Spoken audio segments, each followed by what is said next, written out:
guy. I really think it pairs beautifully with this chocolate bar. So I'm going to do a little bit of both, if that's okay right now.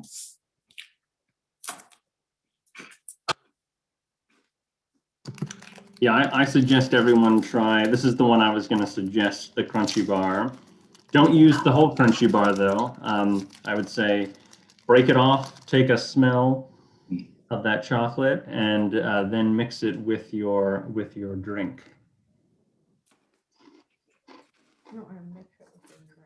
I think that definitely does enhance it a bit. You're absolutely right. For sure. One thing I love about beer too, and I tell everybody, wine's fun to pair with food. Beer is technically better, I think, in a lot of reasons. Much more complex, a lot of more variety and range of flavors, especially from the sweetness of the malts to the citrus and bitterness of the hops, and also especially with something like this, because it's carbonated with a really rich, kind of a little bit sweeter food like a candy bar that kind of can coat your mouth. This does a really nice job of basically washing away a lot of those fats and a lot of those flavors, and kind of really just blending beautifully with the chocolate itself. So I think it's a really, really cool pairing.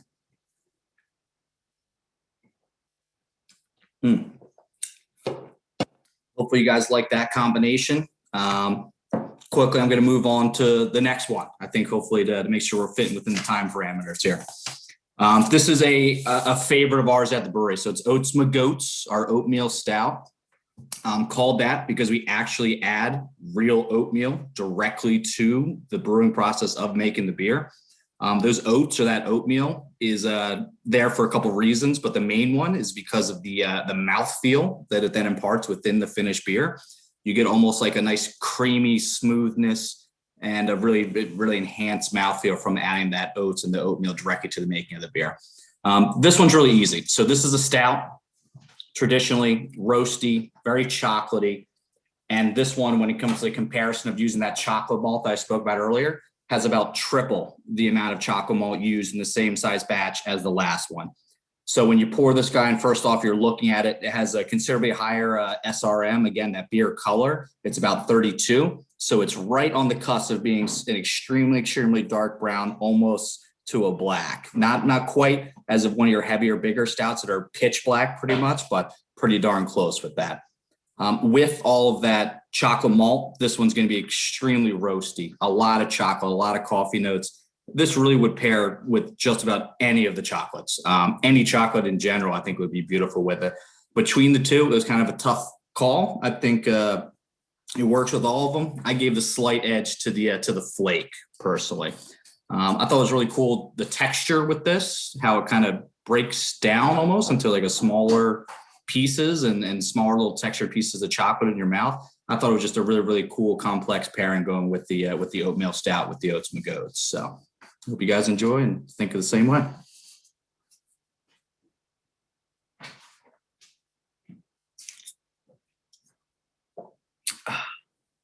Fantastic.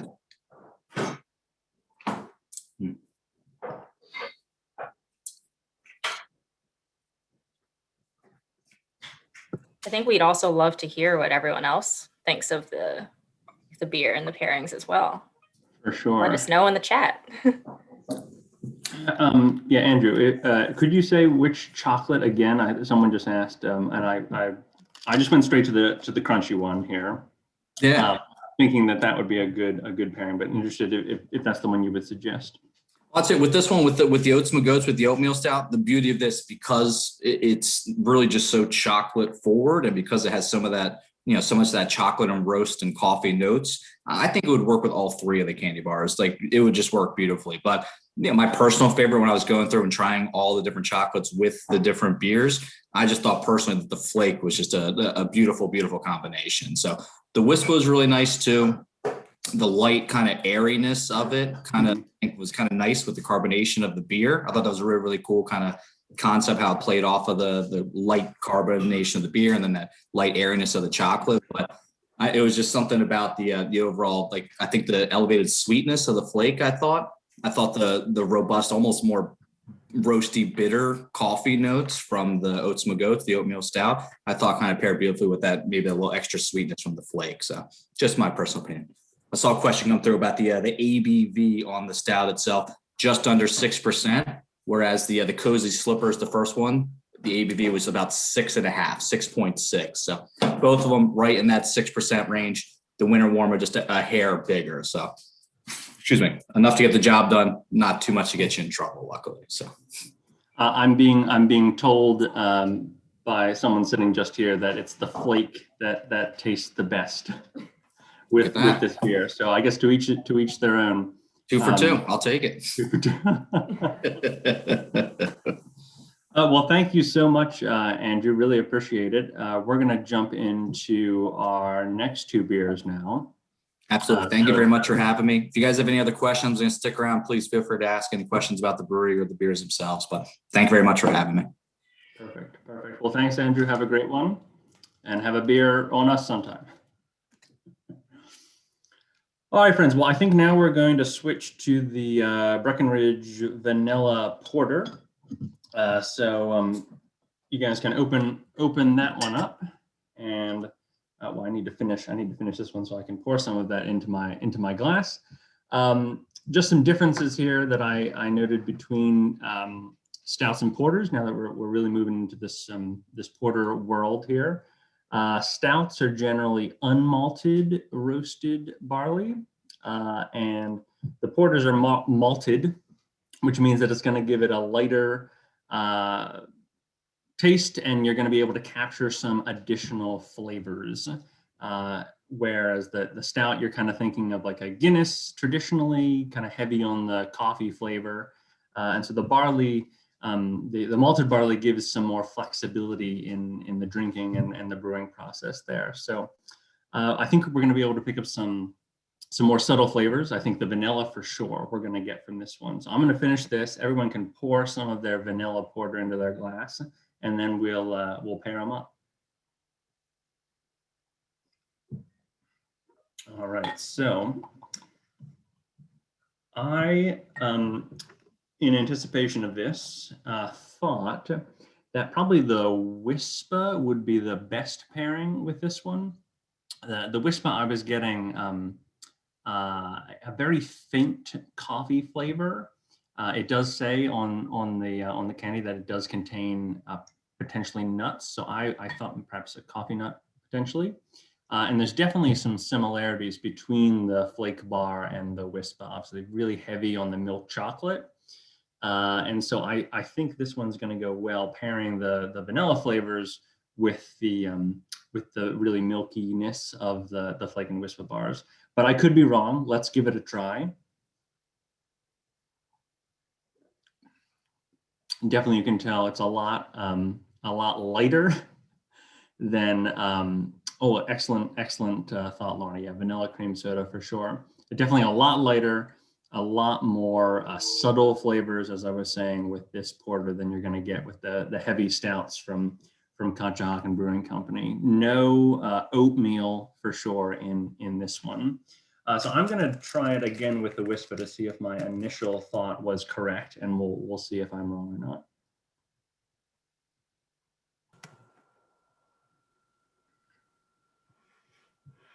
I think I made a poor choice with putting the chocolate and drinking the vanilla immediately. I wouldn't suggest that. I do like this one. It's very smooth. Very smooth, easy drinking. I think for many seasons. Probably not the most wintry beer I would have picked, but definitely something that's a big shift from the Conshohocken beer. I'm honestly impressed by how well this crunchy goes with everything, every beer. This is a great beer candy. It's got that. Yeah. To it. I just tried it with the crunchy as well, and it's interesting how it like completely changes the profile of the chocolate itself, but it still tastes the same, but it definitely goes down differently. Yeah, they should market it that way. Oh, Lorna said you can make a float with vanilla ice cream. I like the way you think, Lorna. Beer floats are a big thing too. I'll throw that out there. Yeah. take beer, especially like a nice stout like this, a darker beer, put some cream directly into it, you got yourself a beer float. So very popular option. I will say after the 2 stouts, I missed the body of the stout. On these one, this one is the body is noticeably missing. Well, luckily, our next beer, the Duclaw Sweet Baby Jesus Chocolate Peanut Butter Porter, is heavy on, I think, flavor, subtlety, and it while it's not a stout, I feel like it gets us back into that world. Again, I think the crunchy is going to be the winner here, pairing quite well with obviously the peanut butter.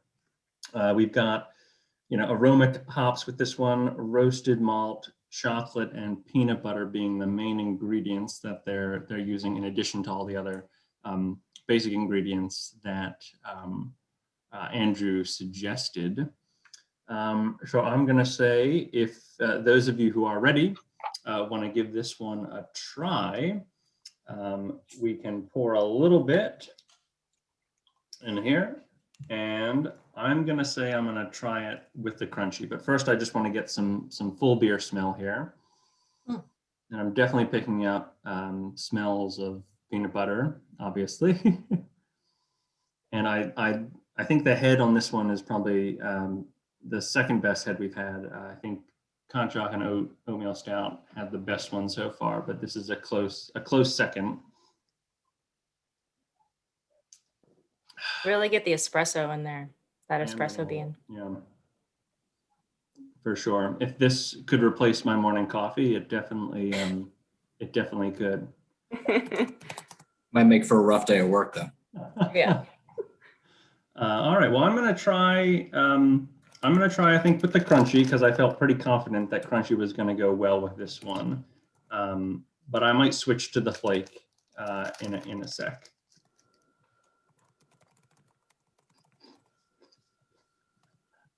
Kaylee, you're nodding your head. That's I tried it with the flake rather than the crunchy this time, and I think I got a little bit more of the peanut butter this time around.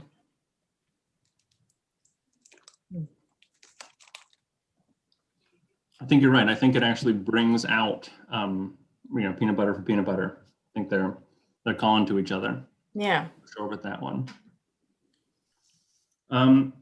So I'm going to rank then the chocolates. I think we're going to go crunchy is the absolute winner here. I'd be interested to hear our attendees if they feel the same, that crunchy is by far the one that pairs best with all of these. Actually, it's flipping my expectations completely on their head. I was really expecting Wispa to do the best, followed by flake, and then ending with crunchy. But I guess I think my expectations were completely wrong.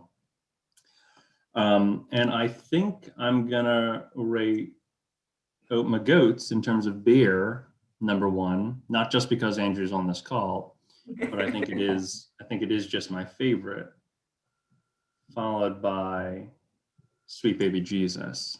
So please rank in the chat. I'd be very interested to hear other people's opinions on that as well. I think it's Sweet Baby Java. Sweet Baby Java. Yeah, Sweet Baby Java. Sweet Baby Jesus there. It's a different beer. It's a different beer. The original is a Sweet Baby Jesus. Throwing that out there. So that's their classic. That's their original. This is the Java version, the limited release kind of take on Sweet Baby Jesus. So. Got it. I thought you were just downgrading Baby Jesus for no reason. Well, the Wispa.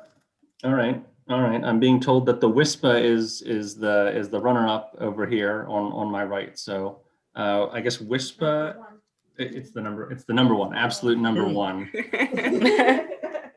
I guess flake is dead last. The flake candy bar is actually one of my favorite in retrospect. Not in this context, not in a beer context, but in the UK you can get a thing called 99 with flake, which is an ice cream, vanilla ice cream, and they stick this flake bar into the chocolate, and that's how you eat it. And so maybe the flake bar in the beer context doesn't quite work as well as I thought, which is a shame because it's a great dessert. So if those of you who tried the flake and said, absolutely not, I'm not having any more of this flake with my beer, maybe apologize for the clock. Maybe save it for some vanilla ice cream after the tasting or while we're watching Dr. Turner's presentation. All right, well, thank you all for these ratings. I feel like they're pretty crunchy is best, getting a lot of that. Yeah. Katie is saying sound like the vanilla porter and crunchy. The flake is messy. Yep. Okay. All of those things are true. Oh, yep. All right. We're hitting some common themes here. I appreciate that. Awesome. Yes, Katie, I agree. The flake is definitely an interesting candy bar. I'm passionate about it, but maybe it doesn't pair too well with the beer. All right. Well, I don't want to hold us up too long because I know to stay on time, we want to make sure we have enough time for Dr. Turner's presentation. So the tasting was only part one of tonight's festivities because we get to enjoy a lovely presentation on the history of the chocolate industry and so forth, which I'll let Rachel formally introduce that topic to us. But of course, there's still a lot of beer and a lot of chocolate left for, I hope, individuals. So please feel free to keep tasting and trying things over the course of the next 45-minute presentation. Keep writing in the chat if you discover something amazing that maybe I did not mention or Andrew did not mention about tasting. Maybe the Whisper really works amazingly well with the oatmeal stout and we just didn't give it enough effort in the moment. So I'll hand it over to Rachel to formally introduce Dr. Turner for our presentation. And thanks again, Andrew, for jumping in and joining us. Really appreciate it. Ron, thanks for having me. Yeah. Thank you, Andrew. So welcome, Dr. Turner. I know we had a brief introduction earlier, but I'll give you the full introduction. Dr. Katherine Turner teaches U.S. History and American Studies at Rowan University in New Jersey. Her book, How the Other Half Ate, A History of Working Class Meals at the Turn of the Century, explored how industrialized transformed the job of making dinner and the options for buying dinner for American immigrants, factory workers, and tenant farmers. She is currently working on a history of food in Pennsylvania. She will lead the audience on a Valentine's tour of chocolate, how this bitter bean from the New World became a sweet, milky European confection, the surprising role of the abstemious Quakers in making it an affordable indulgence, and how we learned to say I love you with chocolate. So take it away. Thank you. As I have my fiance in here taking these excess beers because you can see her hand there. It's a temptation for me to sit and drink beer while I'm talking is too much, but I encourage everyone please to drink while I'm talking. It can only improve my your reception of my talk. Thanks for coming, everyone. I really appreciate it.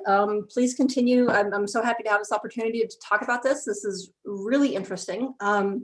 So I was asked to give some context for this really fascinating historical connection. What do Quakers have to do with chocolate? And what does chocolate have to do with Valentine's Day? The answer took me through world history, colonialism, commodities, religion, industry, philanthropy, Roman church history and commercialism, and so much more. It's really a fascinating story. Let me share my screen to show you my, got some slides here. And there'll be time at the end for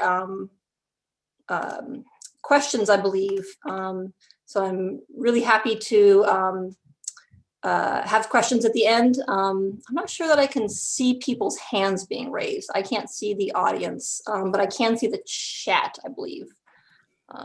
We can also put the questions in the Q&A box too. That might be easy to be able to see them come in. So if you have a question, just drop it in the Q&A box at the bottom of your screen. Okay, great. 1 second, my patience while I get my slides going here. All right.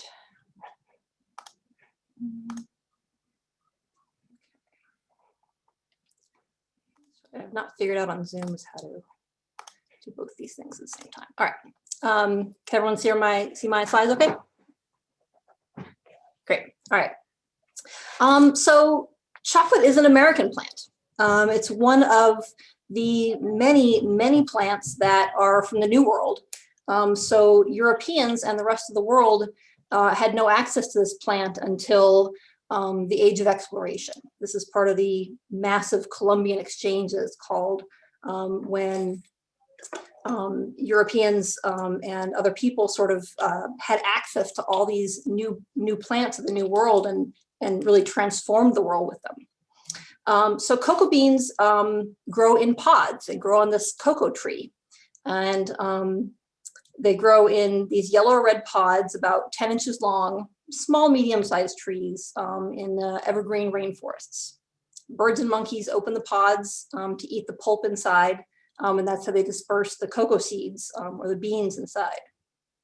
Cocoa was cultivated throughout Central and South America thousands of years before the Spanish and Portuguese arrived, at least 5,000 years ago. Archaeological evidence of beans has been found in the American Southwest, in the Amazon, everywhere in between.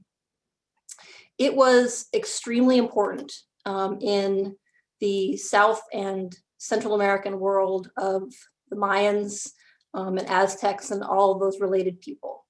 It was consumed all over what is now Mexico, Belize, Guatemala, Honduras, El Salvador, as far south as Nicaragua and Costa Rica. The Mayan language had a glyph for cacao.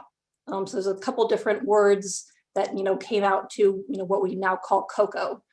So this pot here is a replica of a vessel found in Guatemala with cocoa residue inside, and here's the glyph for cacao. The Aztec language had a word cacahuatl, so all these kind of end up as cocoa. Excuse me? Cocoa is always a really important substance from the very beginning. Dr. Turner. Yeah. I'm sorry, can you make the slides full screen? You know what? I like this. Better? Yeah. Great. Thanks. Better?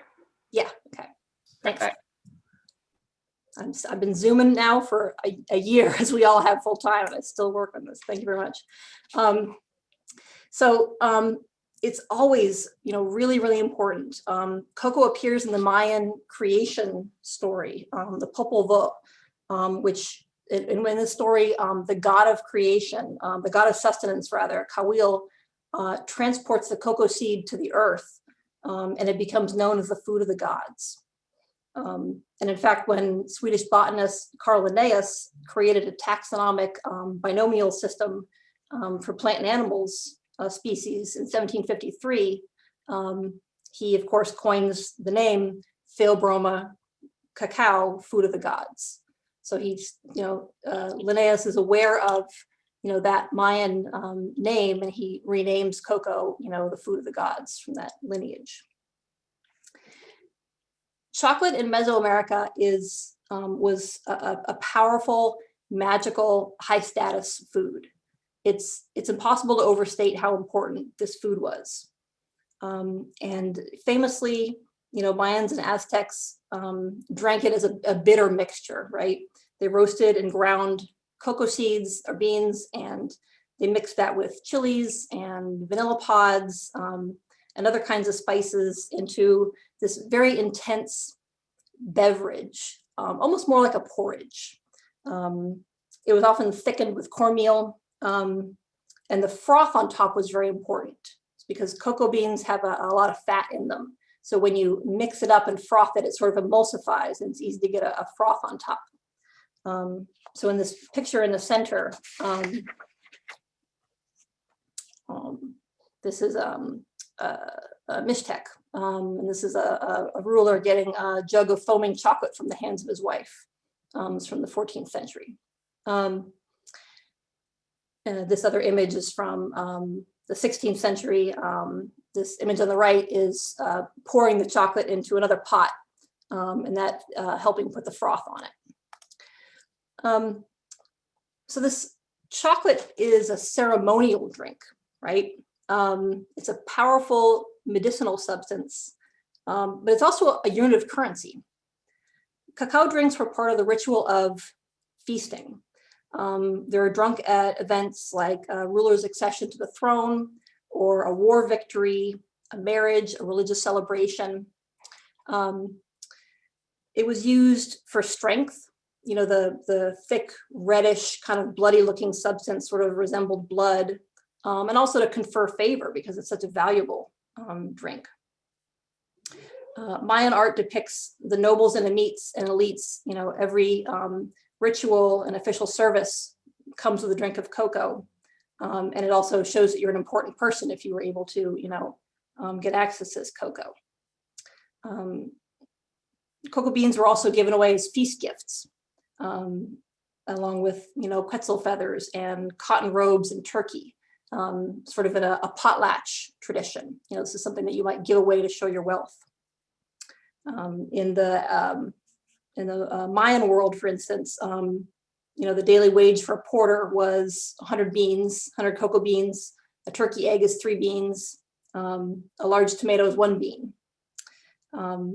So, you know, as one historian put it, in this context, to drink chocolate was equivalent to today, you know, using a $20 bill to light a cigar with. You're consuming, you know, money. You're consuming a valuable thing. A lot of this history was destroyed intentionally by Spanish and Portuguese conquistadors and priests. You know, they really intended to destroy these non-Christian religions by burning and smashing the writings, by destroying these civilizations. But they perceived the importance and the magic of this substance, and they wanted to bring that back to Europe. Because one of the things that, you know, colonizers were looking for in the New World was valuable items, right? Gold and silver and plants and other commodities that seemed to have value. And so they wanted this substance that seemed magical and valuable and important, even if they weren't sure quite why. Columbus's son, Ferdinand, noticed immediately the value of cocoa beans. He said, I observed that when any of these almonds, he thought they were almonds, the cocoa beans, when any of these almonds fell, they all stooped to pick it up as if an eye had fallen. You know, that's how important these were. They also noticed that, the Spanish noticed that the Aztec Emperor Moctezuma drank huge quantities of frothy cocoa because he used it as an aphrodisiac. They missed the cultural and ritual importance kind of, but they were immediately interested in a possible aphrodisiac. So, oh, okay, this we're interested in. And so these Spanish colonizers brought this back to Europe, partly because of this interest as a medicine. And they brought back some of the knowledge of it as a medicine. This is a page from the Badianas manuscript. This was actually written by 2 indigenous Aztec people who were sort of recording some of what we know about, you know, indigenous Mexican herbal knowledge and, you know, plant knowledge. So the cocoa tree is here in the middle of the top row. And they're sort of writing down what the cocoa plant is good for. And it's good for angina, it's good for constipation, it's good for dental tartar, it's good for dysentery, dyspepsia, indigestion, weariness, gout, hemorrhoids, a little bit of everything. This is so when Europeans first get hold of cocoa, what they know about it is that it's rare, it's expensive, and it's probably good for what ails you.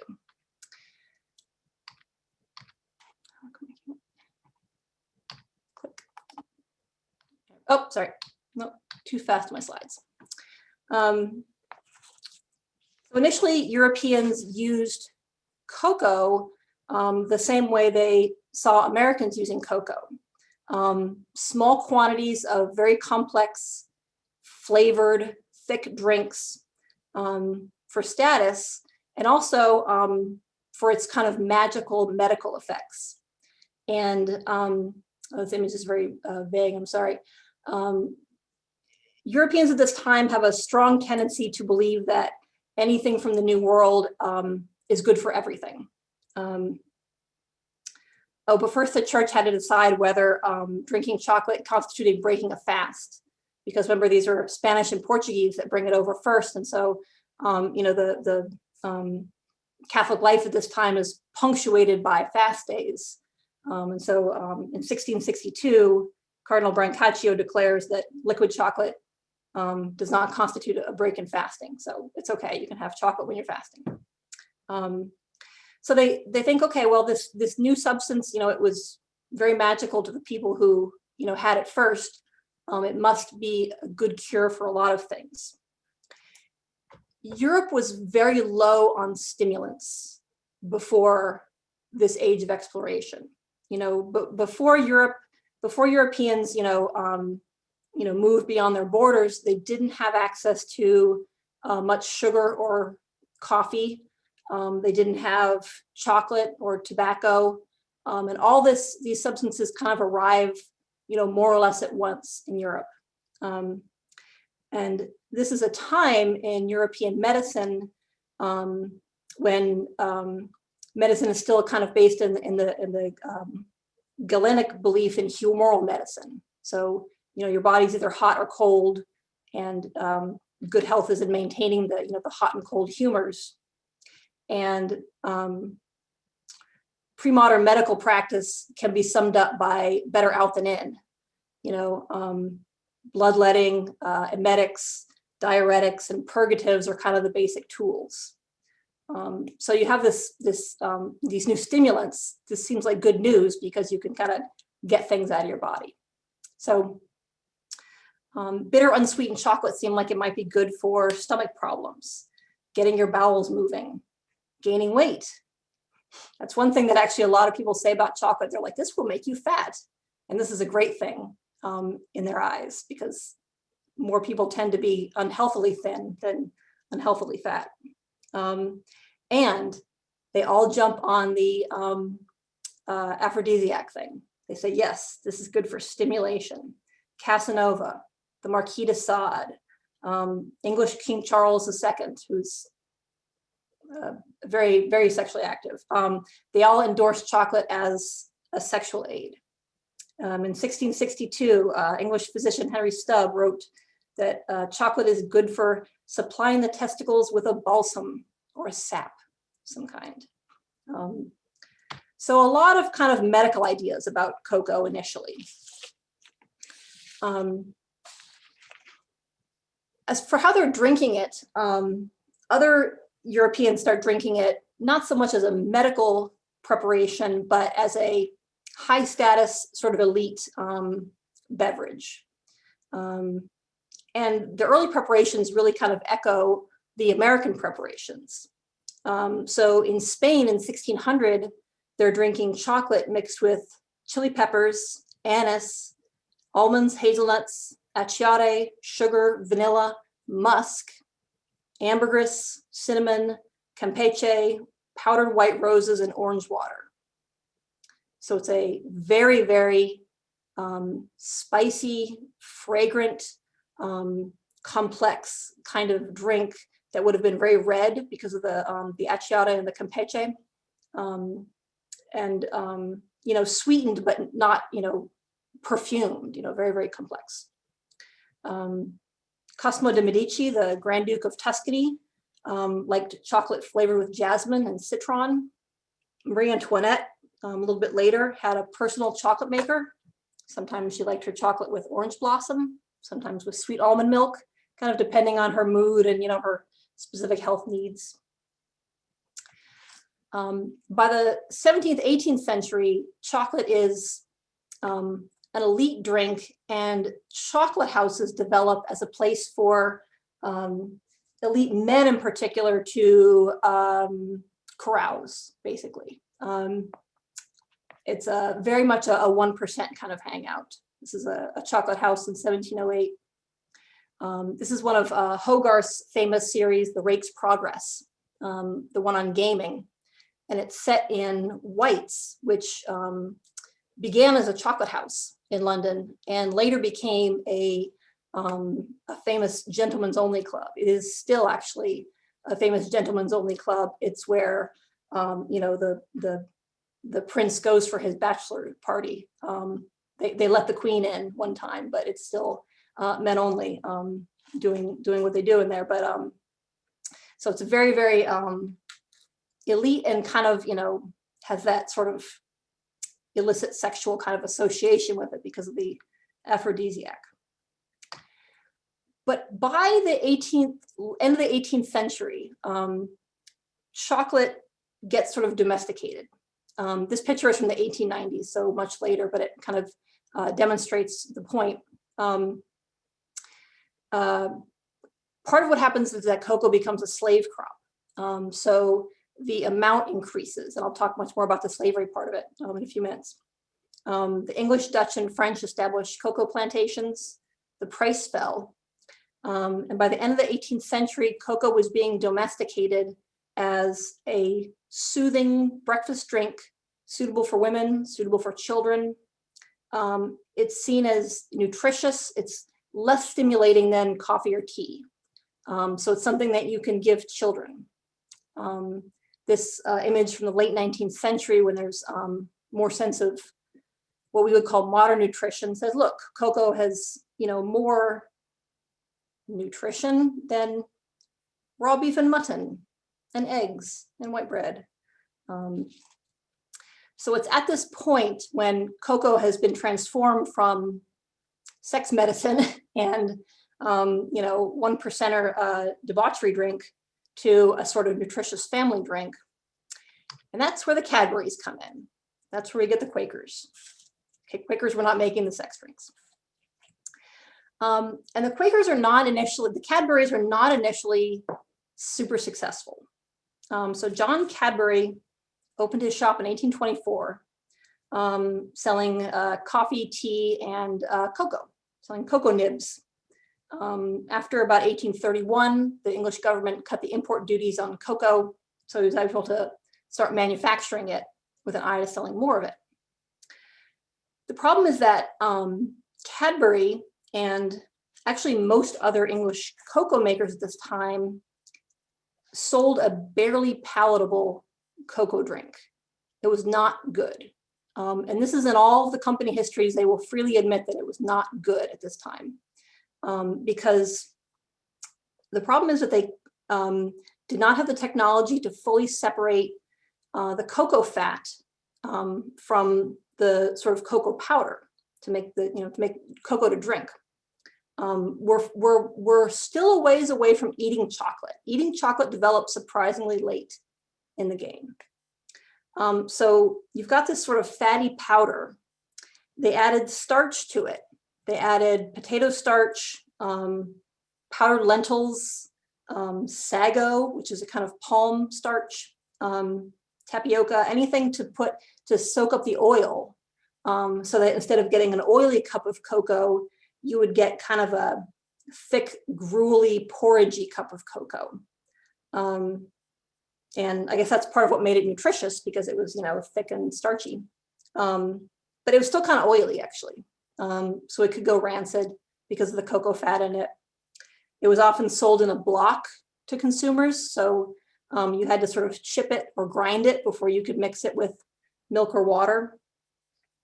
And a lot of unscrupulous manufacturers would mix the cocoa with brick dust or vermilion or umber pigment or rust to make it look redder. So there's no government regulation of food in England or really anywhere else at this time, to prevent this. Excuse me. The Cadburys made an honest product, but it was not good quality. The Dutch were making good cocoa. The Dutch were making, a Dutch cocoa maker named Van Houten had a press. I don't have a picture yet. Oh, not yet, sorry. To press out almost all the cocoa butter, but that was a Dutch secret. The other part of Dutch processed cocoa is putting alkaline in to help it dissolve better in liquid. French makers were making smooth chocolate for coatings at this time, but still in the early 19th century, no one was making eating chocolate. Nobody was making bars of chocolate that were delicious to eat, you know, in big mouthfuls. That's still a ways away. So the fact that they were Quakers is a really interesting part of this. So because it both hindered them and helped them. You know, the Quakers you would think is not a model of the competitive industrialist, but the Cadbury's Quaker faith and the Quaker community actually set them up for success in a lot of very surprising ways. So Quakers abhorred advertising. You know, they didn't agree with advertising generally, which is pretty common in the, you know, most manufacturers in the early 19th century didn't advertise much. They disapproved of carrying debt or carrying, you know, excess speculation. And they were, unlike most early industrialists, they were deeply concerned with the lives and well-being of their workers. And this is present from the very beginning with Cadbury and with other Quaker manufacturers. The Cadbury men who ran the cocoa business, along with their wives and their sisters and their family members, were constantly involved with ventures to combat inequality in industrial England, even before their business is, you know, much developed at all. They're helping out chimney sweeps. They're working on alcoholism. They're trying to fix worker housing. They're concerned about excess smoke. They're interested in worker pay, workplace safety. They're, you know, got a whole paternalist practice going. Katie, can we answer a few questions? Yeah, sure. I'll ask the ones in the chat first. What is running of the reins? I think that was from one of the documents you showed. Running of the reins. I think this was back in 17th century Europe. Was the note I jotted down on this question was asked, and I think the phrase used was "running of the reins." Running of the reins. Let me go back and look at my slides. Lorna, did you have anything to add to direct that question a little more now that we're a couple centuries past that point? I wish I was faster with my writing.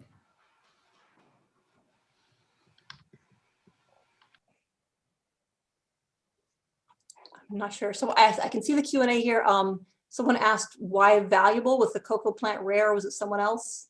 I hope I'm kind of getting to that, that it's valuable to Europeans initially because, you know, it's a new world plant that initially is coming in small quantities, and it becomes less expensive as it's grown in larger quantities, as its production is increased, you know, with first slave labor, and then as slavery ends with hopefully not slave labor, but as we'll see, that's tricky. Cadbury's opened their another person, Kathy Connolly, asks, Cadbury's shop is in Birmingham, and they are a very big presence in Birmingham. They're still their Bourneville plant is, I believe, near there. So that's a big presence there. And their estate is still there, where a lot of Quaker functions still happen today. Yes. And Cadbury World is there also. Looks like Lorna looked it up. It's running at the reins is VD related. Gonorrhea looks like the correct answer. Oh yes, that's. I don't want to distract myself too much, but it's an interesting one part of the Columbian Exchange is a disputed part, is whether syphilis came from the New World at this time or not, because syphilis pops up, you know, at this time, and Europeans think that it came from the New World, but it's I think historians are it's hard to determine whether that where it came from exactly, whether that's a New World disease. Certainly a lot of old world diseases came to the New World, and that might have been one that went the other way, but it's hard to say. Just one more question. Yeah. Was this oily drink the same thing that the 1%ers were drinking 100 years before? Yes, they were drinking it in small quantities. So I'm not sure whether the oiliness didn't bother them or because it was such a novelty and they're putting so many other things in it. After they put the amber and the, and the chilies and the, and the jasmine and everything, that they didn't mind about the oil. But yeah, that the fat problem wasn't resolved until much later, until when people are trying to make it into a sort of mass-produced product for everyone to eat on a regular basis instead of a little cup of something that you drink on a fancy level.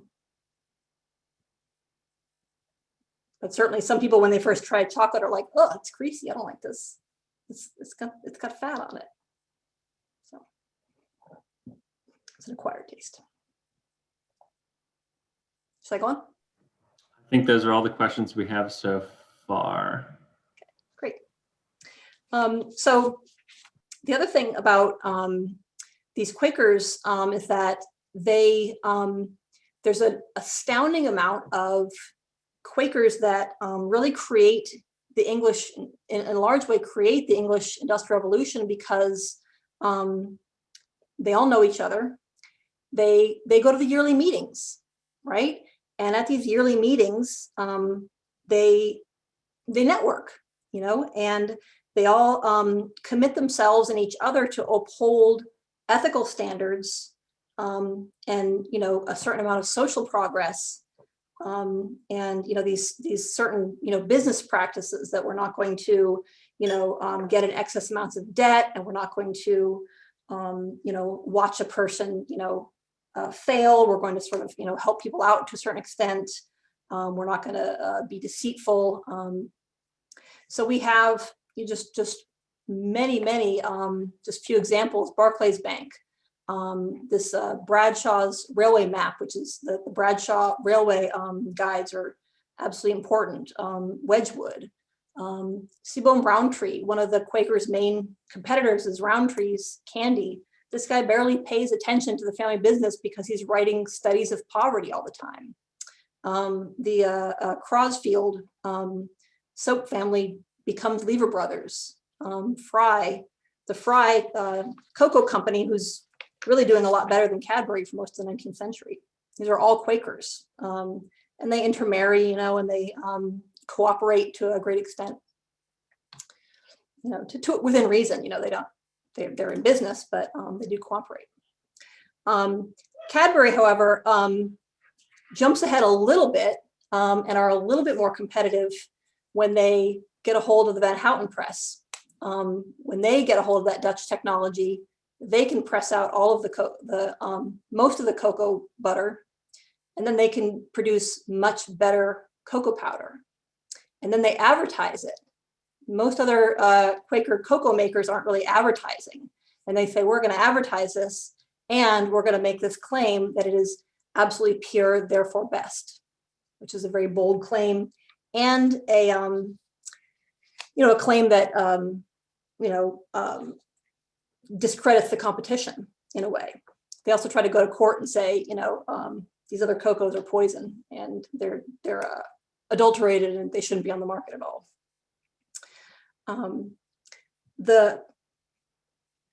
The cocoa butter that they press out of to make their cocoa powder, so they have now extra cocoa butter, right? They can start using that to work on eating chocolate. Now they've got the piece of the puzzle, right? And it's not just Cadbury. Around 1840s, 50s, 60s is when all these European chocolate makers start working on this problem of how do you make a really good eating chocolate. In 1847, Fry's is the first English candy maker to make a bar of eating chocolate, but it's described as being hard and crumbly and bitter. I think that it must have been kind of like a bar of like Ibarra chocolate.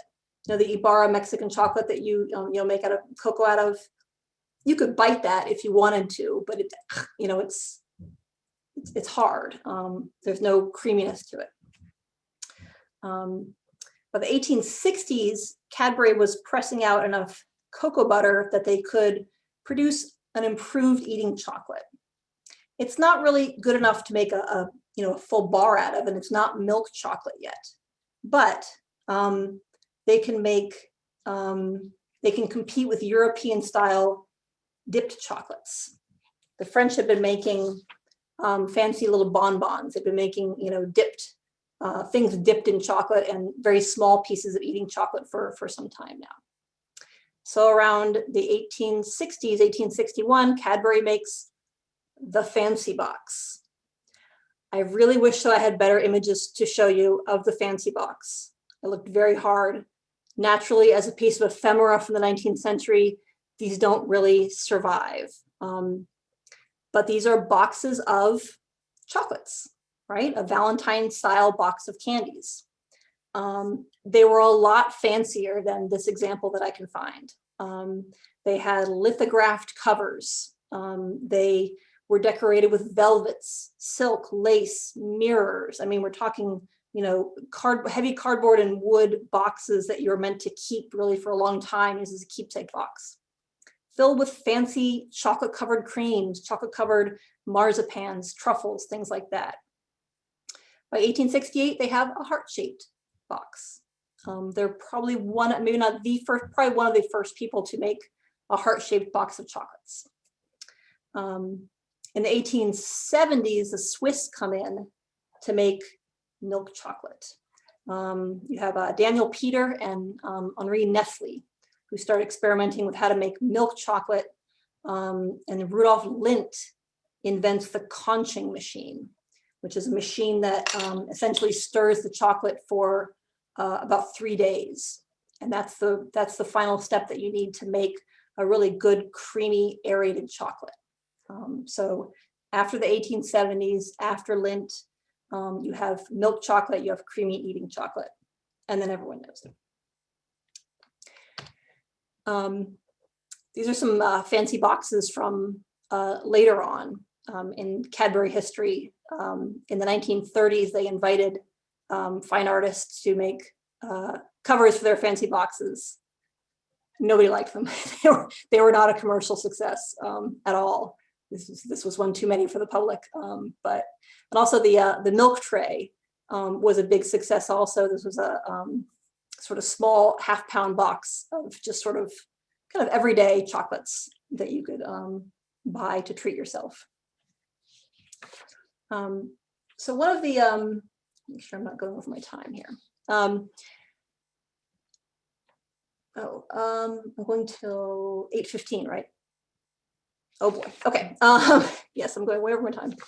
I knew I would do this. All right, so one of the things that Cadbury does is they create as part of their Quaker principles, is they create a model village called, a model factory really, called Bourneville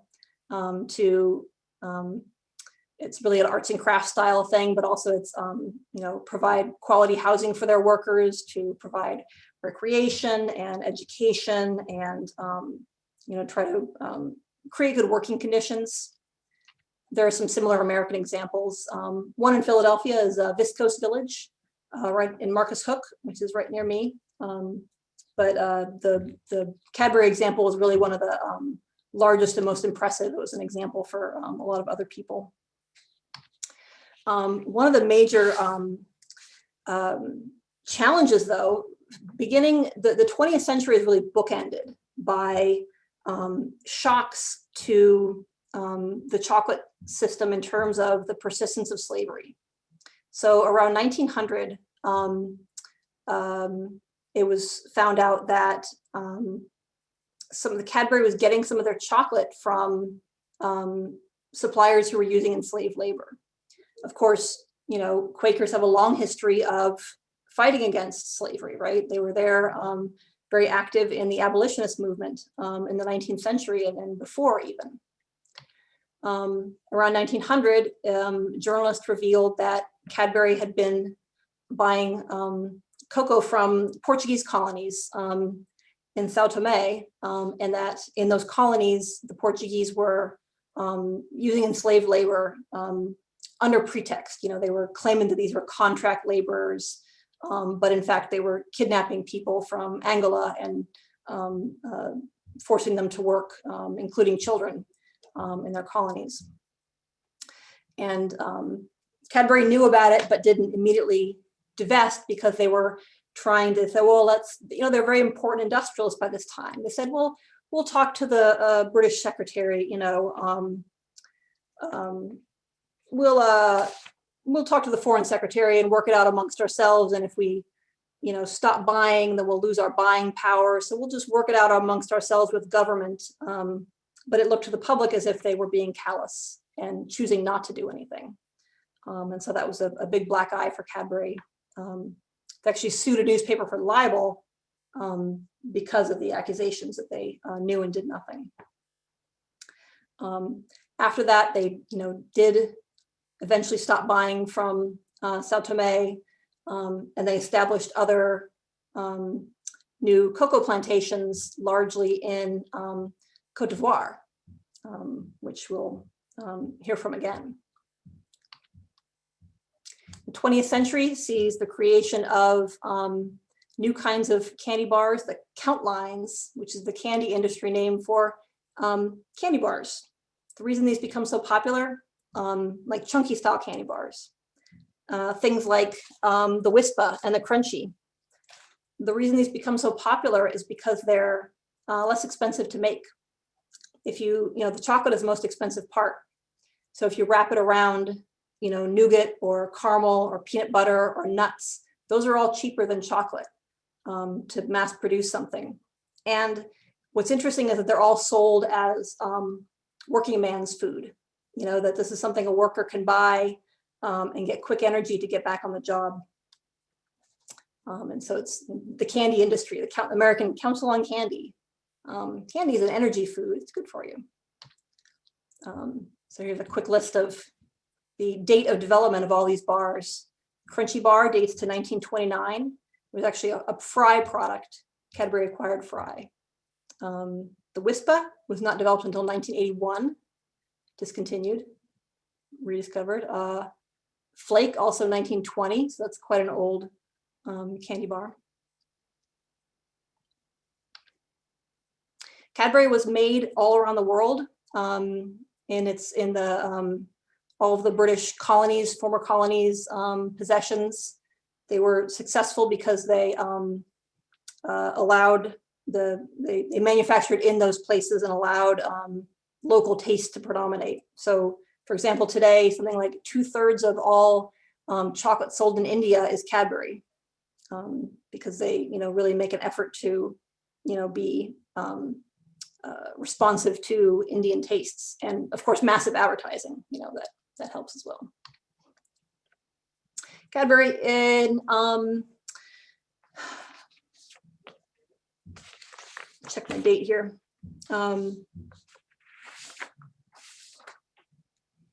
2010, Cadbury was the subject of a hostile takeover by Kraft, which then spun it off into Mondelez International. And this was a big tragedy for the British public, that this, old Quaker company, which was so, known for being responsive to its workers, became this huge multinational, and, clearly didn't have the local ownership or the care for its workers. So, Cadbury's here, along with seemingly every other, chocolate brand in the world. There's kind of all one a piece now. And slavery is again a problem. It's since 2000, the world has become very aware that Côte d'Ivoire in particular, where a lot of the world's chocolate come from, is nearly half of the world's chocolate is grown in Côte d'Ivoire. And thousands, millions of children in Cote d'Ivoire work in cocoa production. There's tremendous amounts of involuntary labor of different kinds in Cote d'Ivoire. There have been efforts to, this is a bad copy. There have been efforts to address this in the US and the UK. This is a copy of the Harkin Angle Protocol, which was an international agreement negotiated by US Senators Tom Harkin and Representative Elliot Engel. In 2001, none of its goals have been met in the 20 years since then. Very little change has been made. Cadbury used to be under the fair trade label, indicating that it was, making steps toward, more responsive, practices. But once it was acquired by Kraft and Mondelez, it shifted to the Cocoa Life label, which is an in-house Mondelez certification label. Interestingly, I bought a dairy milk while I was working on this paper because I couldn't take it anymore. I'm, reading about less chocolate, I had to have some Cadbury. The Cadbury that I bought here in the US is labeled distributed by Hershey, and it does not have any of these labels on it. So presumably it was not covered by any fair trade association. And I am out of my time now, so I've run out of time to explain how we got to Valentine's Day. So I'll go ahead and stop here, and I can answer this in the questions, I guess, because I don't want to lose time to talk about, to answer people's questions. So I can TLDR the Valentine's Day stuff pretty quick. Now that I've completely overwhelmed everyone with information.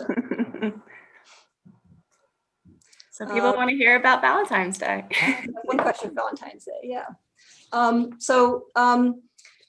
Valentine's Day is interesting because the popular, okay, a little bit, all right, I'll show my slide a little bit. Okay, so the popular history of Valentine's Day, people like to kind of backdate, made up histories of things. And so people have suggested that, like many holidays we have, we know that sometimes there was a pagan origin for it, a pre-Christian origin for it. And so people have identified the Lupercalia, which was a Roman festival in which devotees, a rowdy festival in which young men attended a sacrifice of goats by the Luperci, priests who celebrated Rome's founding, with the wolf and the Romulus and Remus. And then they run about whipping young women in the streets with bloody goat skins in order to promote fertility. And then the implication is that everyone, got busy after that.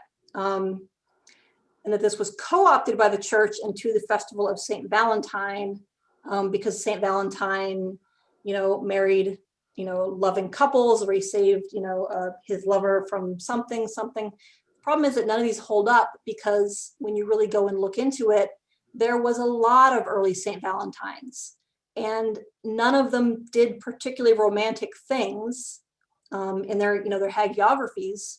And nobody talks about them as being really romantic until a lot later. The first time that we actually hear about Valentine's Day being romantic is with Chaucer. It's in the Middle Ages and the culture of courtly love. And Chaucer, in his romantically named poem, The Parliament of Fowls, writes on St. Valentine's Day, when every fowl comes there his mate to take. So this idea that Valentine's Day is a romantic day because that's the day when all the birds mate,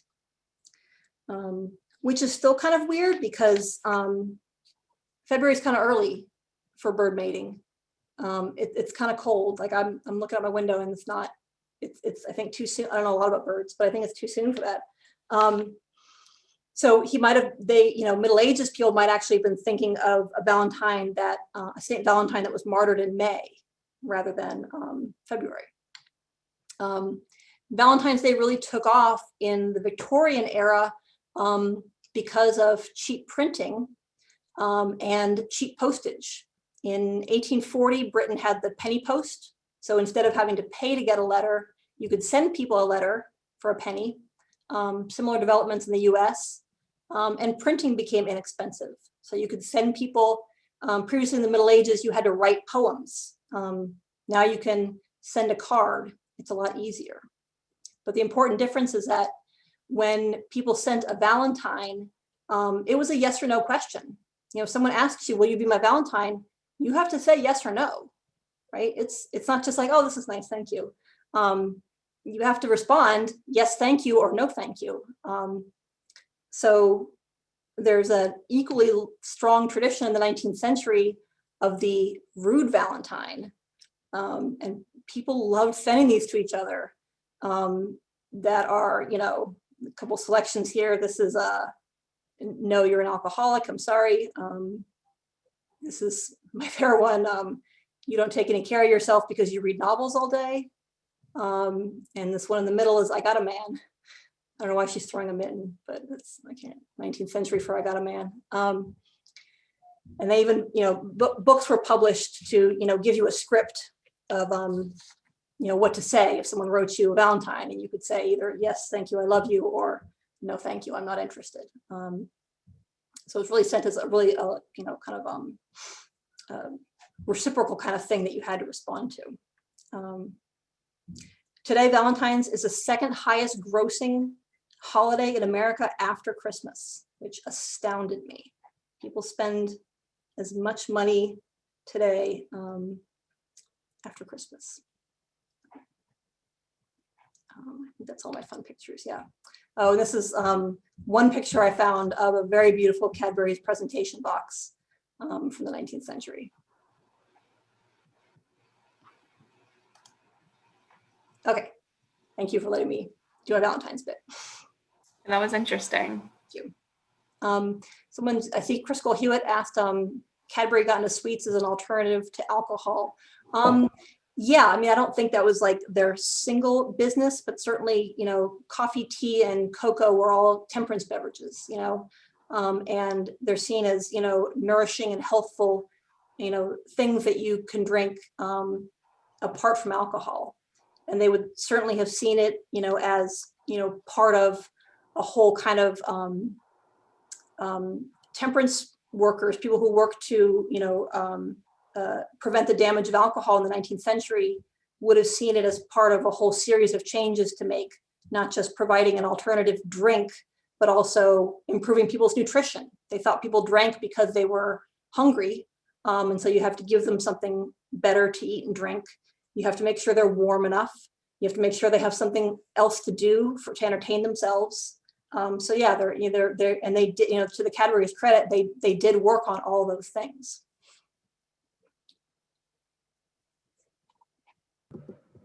I should mention, for those who are interested, we are not eating Hershey's Cadbury tonight. We are actually eating UK Cadbury, which probably is not much better than Hershey's, but it is slightly better than Hershey's chocolate and their current business practices.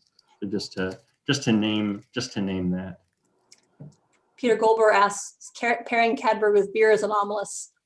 You know, beer I'm not sure about, because, you know, it depends, I guess, on how far along the temperance scale they were, because, you know, there were, I'm not positive of the type of because in the 19th century there was, you know, teetotal temperance where you don't consume any alcohol at all.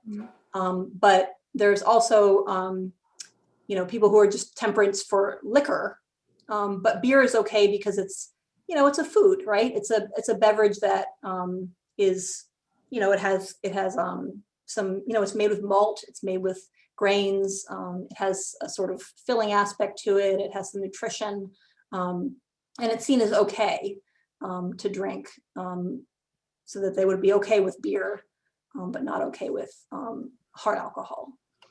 So. maybe not, but some of the Cadburys were still very upset when Cadbury acquired Schweppes in 1969 because Schweppes doesn't make alcohol, but they make alcoholic mixers, you know, that you can use your bitter lemon to mix with a drink. And so even in 1969, you know, some members of the family were like, is this what we want to do? Is this who we are? You know, so, yeah. And thinking back to the establishment of Pennsylvania, of course, William Penn had a brewery at Pennsbury, and so he was drinking beer primarily, of course, for health reasons, because of course the water was so bad to drink. And you know, as soon as he went back to England for that set period of time and returned to Philadelphia, he saw the city completely different from when he left it. It had been the properties had been subdivided, and pubs had sprung up all over the city, and so there was alcohol, particularly beer, for the safety of not drinking the water, was quite prevalent in the early Quaker government period in Pennsylvania. I'm not sure when the first chocolate house actually was established in Philadelphia. That would be an interesting. There actually, one of my sources was looking at that, and there actually were quite a large number of chocolate maker, cocoa chocolate makers in 17th and 18th century Philadelphia. Some were Quaker, some were Jewish, some unspecified. So, you know, general unspecified Protestants. But yeah, there's a big narrative about, you know, how beer was superior to the more dangerous, you know, gin and rum, actually, you know, because gin and rum got you drunk so fast and cheap. You know, that was seen as the real danger in that period. Nikki Mancuso asks if Hershey had any connection to the chocolatiers. Not really. Hershey really did their own thing. Mars had a connection, a very interesting one. Forrest Mars begins making chocolate with his father in Chicago around the turn of the 20th century, and then broke with his father, moved to England, starts making essentially the same candy bars. So I think it's the Milky Way in the US, and then it's the Mars bar in England. I get it confused a lot. I had it all written down. Just the same candy bar. It's just, you know, forget my family. I'm doing my own thing. In the US, he uses Hershey chocolate to coat it. In the UK, he uses Cadbury chocolate to coat it. And just coming out with those count lines, those different kinds of you know, Mars bars and whatever else he makes. And eventually he goes back and acquires his father's, you know, side of the business. But yeah, Mars is across the Atlantic, and there's still the English Mars bar and the Milky Way are similar but different. All right, so we are out of time today, unfortunately. Such an interesting topic. I just wanted to thank Dr. Turner for coming on and giving this presentation, and to thank you, Andrew, for helping with the tasting. And also thank you to all our attendees for taking time out tonight and joining us for this event. So I hope everyone has a great weekend and a happy Valentine's Day. Thank you. You all have a great night. Have a great night. Thank you.